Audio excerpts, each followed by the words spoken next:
नमस्कार। मैं छत्तीसगढ़ अखबार के यूट्यूब चैनल इंडिया आजकल के स्टूडियो से सुनील कुमार।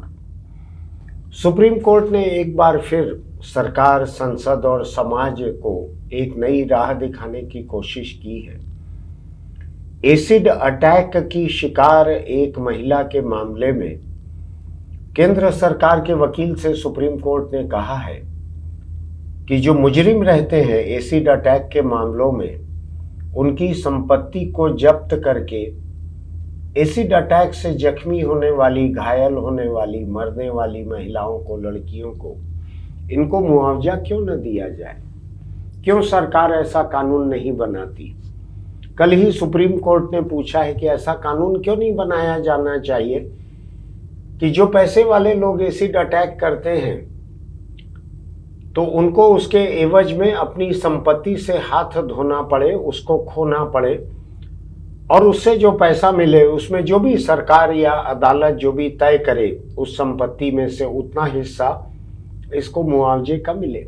आपको ध्यान होगा, मैं कैमरे के सामने तो तकरीबन 2 बरस से बोल रहा हूं, लेकिन अखबार में मैं पिछले 1.5-2 दशक में दर्जनों बार इस बात को लिख चुका हूं कि जो मुजरिम रहते हैं, अगर वो ऐसे तबके के हैं जो कि जातिगत रूप से ऊपर है, जो संपन्नता में ऊपर है, जो ऊंचे ओहदों में बैठे हुए लोग हैं, तो ऐसे मुजरिमों के शिकार अगर कमजोर हैं, नीची कही या समझी जाने वाली जातियों के लोग हैं, ओहदों में नीचे लोग हैं, तो ऊपर के व्यक्ति की संपत्ति को जब्त करके या उसका एक हिस्सा लेकर एक मुआवजा देना चाहिए कमजोर को। ये ताकतवर और कमजोर के बीच का एक फर्क है, जिसमें मुआवजा कमजोर को दिलवाने का एक पुख्ता इंतजाम होना चाहिए। मैंने बलात्कार के कई मामलों पर लिखा है और ये कहा है कि बलात्कार अगर साबित हो जाता है तो बलात्कारी की संपत्ति को बेचकर उसकी संपत्ति का एक हिस्सा, उतना हिस्सा जितना उसके आल औलाद का बनता है विरासत में या उसकी पत्नी का बनता है, उतना ही हिस्सा बलात्कार की शिकार लड़की या महिला को भी मिलना चाहिए। ये असली सजा होगी, वरना मुकदमा चलते हुए कुछ साल जेल में रह के निकल आते हैं, उसका कोई असर नहीं होता। जब परिवार के भी पेट पर लात पड़ेगी, जब परिवार को घर मकान बेचकर, दुकान बेचकर, बैंक का पैसा निकालकर, जमीनें बेचकर मुआवजा देना पड़ेगा बलात्कार की शिकार लड़की को, तो बलात्कारी को अपने परिवार में एक अलग हिकारत झेलनी पड़ेगी। और मैं सजा से अधिक एक हक की बात करता हूं कि जिसके साथ जुल्म हुआ है, जिसके खिलाफ जुर्म हुआ है, उसका हक है मुजरिम से मुआवजा पाने का, उसका हक है। अभी बलात्कार की शिकार लड़की या महिला को सरकार की तरफ से एक मुआवजे का प्रावधान है।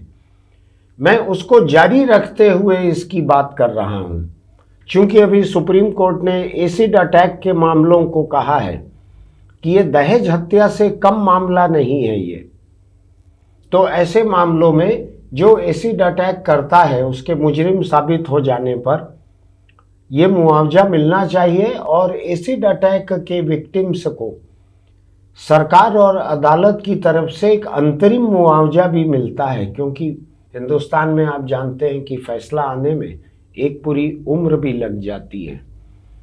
तो एसिड अटैक की शिकार लड़की या महिला किस तरह वो जिंदगी गुजार सकती है, ये सोचना बड़ा मुश्किल काम नहीं है।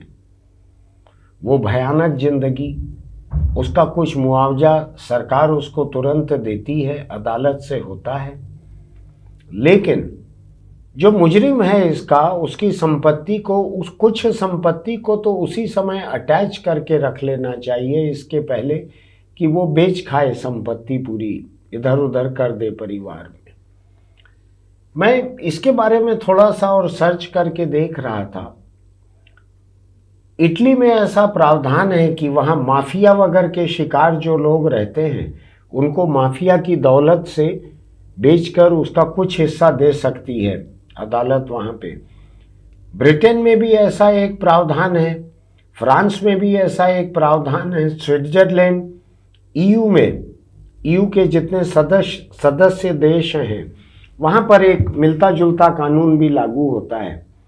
रोमानिया, नाइजीरिया, कई देश हैं ऐसे जहाँ पे ऐसे कानून लागू हैं मुजरिम की संपत्ति से जुर्म के शिकार को हक मिलने का। मैं एक दूसरी बात आपको बतलाता हूँ। भारत में 2023 में एक नया कानून लाया गया जो 2024 से लागू हो गया है। ये BNS कहलाता है, भारतीय न्याय संहिता और भारतीय नागरिक सुरक्षा संहिता, BNSS। इन दोनों ही का, ये अभी की बात है, ये 2024 जुलाई 24 से ये लागू हुआ है। मैं बहुत लंबे समय से इसके बारे में लिखते आ रहा हूँ और मुझको ये अच्छा भी लगता है कि जो बात पहले से मैं उठाते आ रहा हूँ बाद में सुप्रीम कोर्ट के किसी फैसले से आती है या पार्लियामेंट वैसा कोई कानून बनाती है, तो मुझको लगता है कि मेरी बात जायज़ थी जो पहले मैंने लिखी थी। तो नए कानून जो बने हैं ये दोनों, इनमें विक्टिम कंपेंसेशन स्कीम है, जुर्म के शिकार को राहत, सहायता, मुआवजा देने की योजना। इसमें कहा गया है कि गंभीर मामले जैसे बलात्कार, एसिड अटैक या ह्यूमन ट्रैफिकिंग, मानव तस्करी में अंतरिम मुआवजा ट्रायल के पहले भी मिल सकता है, सुनवाई शुरू हो उसके पहले भी मिल सकता है। वरना आप जानते हैं 15, 20, 25 साल भी लग सकते हैं फैसला होने में। तो अभी नए कानून में यह कर दिया गया है कि अदालत को ऐसा मुआवजा तय करना जरूरी है। अदालत के लिए इसको अनिवार्य कर दिया है कि आप मुआवजे के बारे में फैसला लो कि ये मुआवजा दिया जाए, नहीं दिया जाए, कितना दिया जाए, आप तय करो। इसमें प्रावधान है इस कानून में। मैं नहीं जानता कि सुप्रीम कोर्ट में इस नए प्रावधान के बाद भी ये मुद्दा क्यों उठा। क्या सुप्रीम कोर्ट में पहुंचा हुआ है एसिड अटैक का ये मुद्दा पुरानी भारतीय दंड संहिता के तहत दर्ज था कि आज अदालत उस पुराने कानून के तहत दर्ज मामले में मुआवजा नहीं दे पा रही है? मैं नहीं जानता।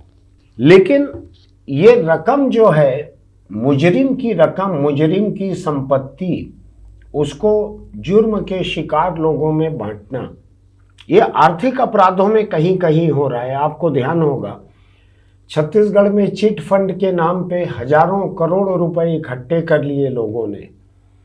कुछ और मामलों में भी किए, शेयर मार्केट के नाम पर, क्रिप्टो करेंसी के नाम पर, कई नामों से यहाँ पर हजारों करोड़ रुपए इकट्ठे हुए, शायद दसियों हजार करोड़। और सरकार ने ऐसे लोगों को गिरफ्तार करके उनकी जमीनें, उनकी प्रॉपर्टी, कुछ चीज़ों को जब्त करके थोड़ा थोड़ा सा पैसा मुआवजे में दिया है। पूरा पैसा तो नहीं मिल सकता, लेकिन एक अच्छी पहल हुई है जो 2024 में जुलाई में जो कानून लागू हुआ है। उसमें कई तरह के जुर्म में, जो मैं चाहता हूं वो थोड़ा ज़्यादा क्रांतिकारी बात है, वो इसमें नहीं आ पाया है। मैं चाहता हूं ये इतना साफ रहे, और इसको कोई राज्य भी बना सकते हैं अपने स्तर पर। बताऊं मैं आपको, केवल केंद्र के लिए जरूरी नहीं है, राज्य सरकार भी ऐसे मुआवजा नियम बना सकती हैं कि किसी बलात्कारी की संपत्ति में उसके पत्नी और बच्चों का जितना हिस्सा रहे उतना ही हिस्सा बलात्कार की शिकार लड़की का भी रहे।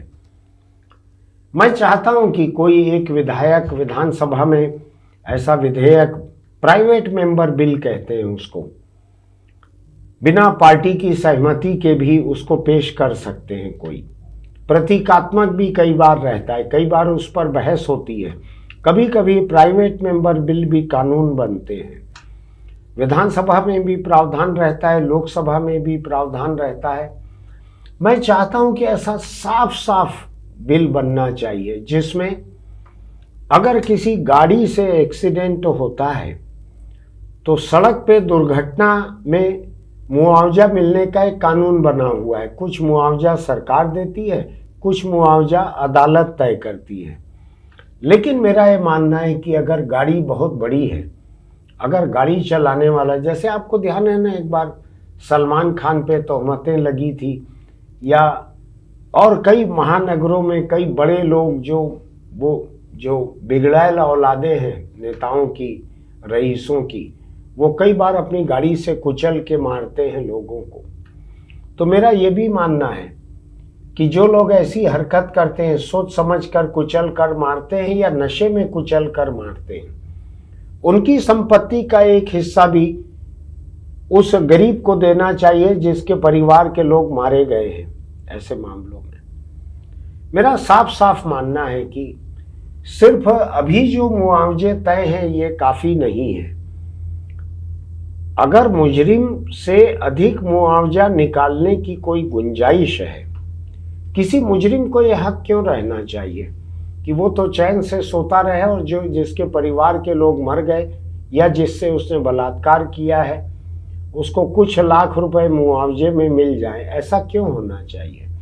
अगर तुम्हारे पास बड़ी कोठी है तो उनको भी एक मकान मिले, इतना पैसा मुआवजा मिलना चाहिए। प्राकृतिक न्याय तो यही होगा कि संपन्न के ऊपर अधिक जुर्माना लगे और संपन्न के हाथों के जो शिकार हैं, चाहे बलात्कार में हो, चाहे एसिड अटैक में हो, चाहे सड़क के हादसे में हो, जो संपन्न के हाथों अगर विपन्न पर ऐसा होता है जुल्म, तो उसका मुआवजा संपन्नता के आधार पर तय होना चाहिए। ये एक मौका है एक सामाजिक असमानता को दूर करने का।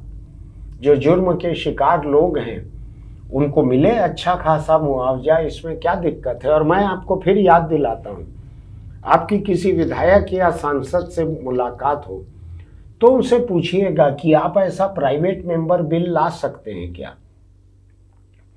कि गरीबों को उसका ज़्यादा हक मिले? ऐसा ला सकते हैं क्या? बिल पूछ के देखिएगा क्या कहते हैं। हो सकता है उनमें से कुछ को ये जानकारी ना हो सकता है कुछ लोग विधानसभा सचिवालय में पूछ के बताएं कि यहाँ ला सकते हैं। कुछ हो सकता है कहें कि हम अपने विधायक दल के नेता से पूछेंगे कि हमको ऐसा बिल रखना चाहिए कि नहीं, पार्टी के खिलाफ तो नहीं है। पता लगेगा किसी पार्टी के 20 लोगों की संपत्ति बिक जाएगी अगर ऐसा कोई नया कानून विधानसभा बनाएगी या लोकसभा बनाएगी तो, क्योंकि बड़े नेताओं के बड़े बिगड़ैल बच्चे जो हैं ऐसे कई जुर्म करते हैं। तो आज मैं इसी के लिए आया हूं, ज्यादा बोलने की हालत में नहीं हूं, गला कुछ खराब है। तो सोचिएगा इस बारे में, क्या विधानसभा और संसद को ऐसा कानून बनाना चाहिए कि जो मुजरिम है अगर संपन्न है, ताकतवर है, तो उसकी संपन्नता का एक हिस्सा उसके जुर्म के शिकार लोगों को मिले, चाहे वो एसिड अटैक के विक्टिम हो, चाहे वो सड़क पे उनकी गाड़ी के तले कुचल कर मरने वाले लोग हों, चाहे उनके बलात्कार के और सेक्स क्राइम के शिकार लोग हों। आपने देखा है ना, बलात्कार के जुर्म झेलने वाले लोग 1 करोड़ की गाड़ी की छत पे बैठकर चुनाव प्रचार करते हैं। क्यों उस 1 करोड़ की गाड़ी को बेचकर उसका पैसा जितना भी आए क्यों नहीं मिलना चाहिए बलात्कार के शिकार लोगों को?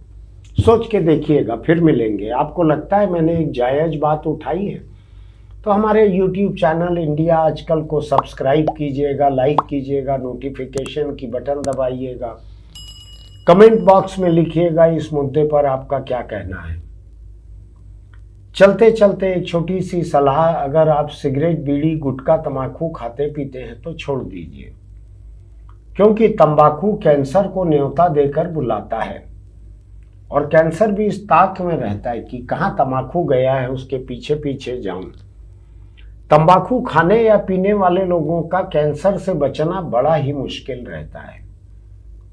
कोई कोई बच भी जाते हैं, उनकी मिसाल इस्तेमाल मत कीजिएगा।